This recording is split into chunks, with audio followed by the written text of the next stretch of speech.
I'm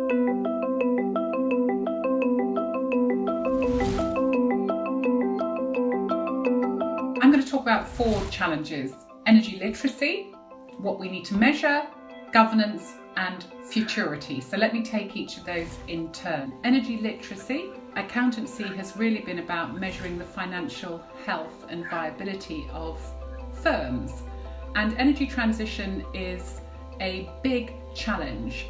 Energy isn't just a business, it isn't just an industry, it isn't just a sector. It's an essential element of human development. So we have to think about energy literacy. What does the average accountant who is looking at the books of energy companies or other businesses, what do they understand about energy?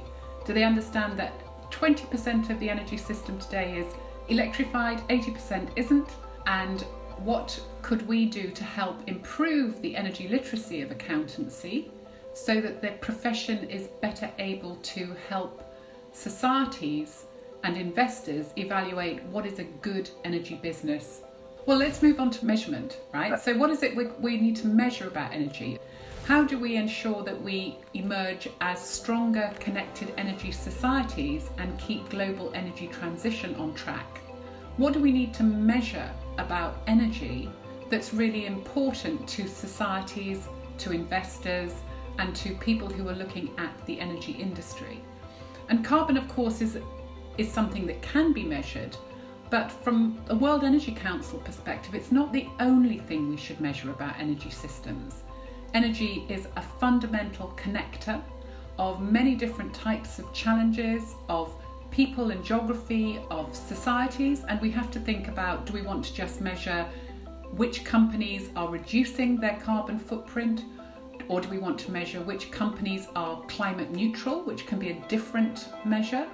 We need to measure more than carbon. We also need to measure the value creation of positive carbon to human beings. Governance.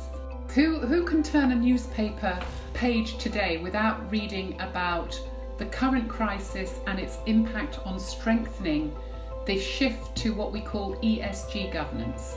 So the accountancy profession has played a big role, I think, in trying to broaden the metrics that we use to measure good business. We don't just measure financial health, we now talk about the ESG, environment, society, and G for governance itself.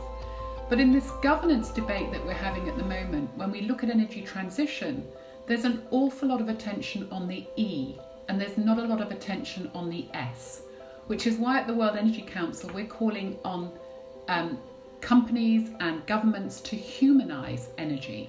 We have to put the S strongly into the centre of the ESG framework. So again, a challenge to the accountancy profession is, how do we measure the S, the social energy aspects? How do we measure that value creation, contribution of energy in societies? How do we measure the contribution of firms to social value creation through energy transition? Energy transition is, of course, a long-standing process. It's not a destination, it's a journey. And there's been many different energy transitions. We've had the transition, of course, from fire through nuclear fusion and from fossil fuels into new and still unimagined energy futures. We know that the future of energy is going to be more decentralised, we know it's going to be more decarbonised, we know it's going to be more digitalised, but we also know it's going to be more disrupted from new and different uses of energy. And that lays us a challenge about what it is we're trying to measure in energy transition. It's not a simple process of just measuring capital efficiency anymore. Futurity is a challenge to the accountancy profession. We tend to focus on facts and evidence, and by their nature they're of the past. So the challenge is also to the future of the accountancy profession. If we really want to get to grips with a topic like energy transition, we have to build in agility and adaptability and resilience of an energy to new and different future possibilities. So how will accountancy professions get their head around energy transition as a conversation around futurity, not history?